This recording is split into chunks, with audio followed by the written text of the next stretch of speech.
শুনে ঠিক বুঝা পাবো কেমন খুলিয়া দে তুই মহলার মহল্লা হাতের চুরি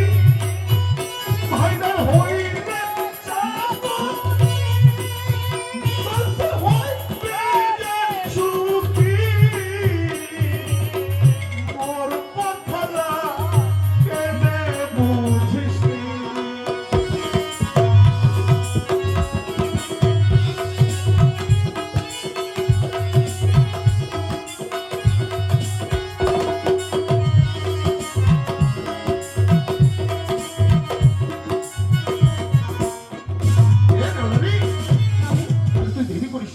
বাবার সামনে গলার মালাটা খুলে দিবি বাবা হয়তো দুঃখ পাবে মার সামনে যদি হাতের মালাটা খুলে দিস তাহলে মা বড় কষ্ট পাবে কারণ এই পরিবারটা তুই বড় বৌমা তুই তাতা করে খুলে দে এটা তুমি ঢুকে দু সবার সব খবর নিতে এসে শোনা গেছে যখন বিক্রমটা চলে যাবে তখন নিশ্চয় টাকার সঙ্গে সোনা গয়না পাবে বিক্রি করলে কিছু টাকা হবে ঠিক আছে স্বামী যেরকম যেরকম করবো তুমি অরঙ্গে করবে রিকোয়েস্টটা বাবা চলে যাচ্ছে তাদের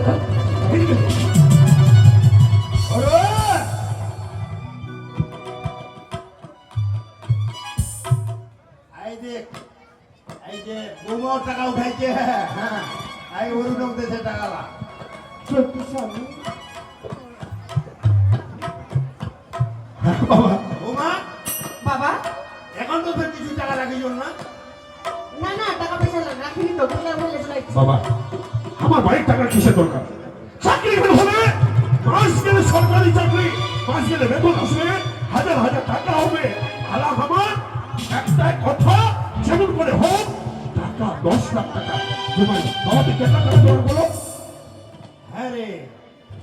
আচ্ছা তুই যেটা আশা করিস তো তুই 5 লাখ টাকা জোগাড় করবো কইছি তুই কত টাকা জমা করবো আরে মুই তো 1 লাখ টাকা জোগাড় করা পারনি কারণ মানে বহুত লোক কয়ে রাখলু যে মোর বেটার চাকরি হবে আচ্ছা। হ্যাঁ তুমি মুখ ধার হিসাবে দিবন পরে তোমাকে মুই শোধ করে দিন কিন্তু আজি মুই যাহা না কহজু যা কেহ আর টাকা দিও পাবেনি আজ পর্যন্ত এই যে 1.5 বিঘা জমিছে ওই জমি খান হ্যাঁ 1.5 বিঘা জমির কাগজ খান দিবা হোক তারপর পানো ওই 2 লাখ টাকা জানি এদিকে স্বামী আরে বাবা শেষ সময় যেহেতু তোমার অল্প করে ধান হয় আর মোটামুটি 3-4 মাসের খাওয়ার হয়ে যায় ওই জমি কিনা বন্ধ করে 2 লক্ষ টাকা হয়েছে এবার তোমার যে 2 লক্ষ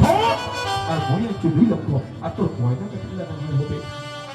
1 লক্ষ 2-2-4 আর 5 লাখ 12,000 টাকা হচ্ছে তাহলে কি করে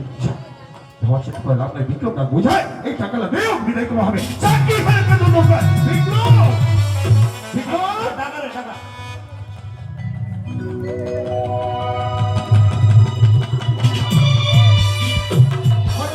আরে ভাই তুই রেডি হচ্ছিস তো হ্যাঁ বাবা সমাধান নাই কারণ আজ আমার গাড়ি ধরবা হবে আজকে গেলে তারপরে সকালে পৌঁছি আমি সাথে সকালে যাবো আচ্ছা না টাকা তো দেবো এই যে 2 লাখ টাকা আছে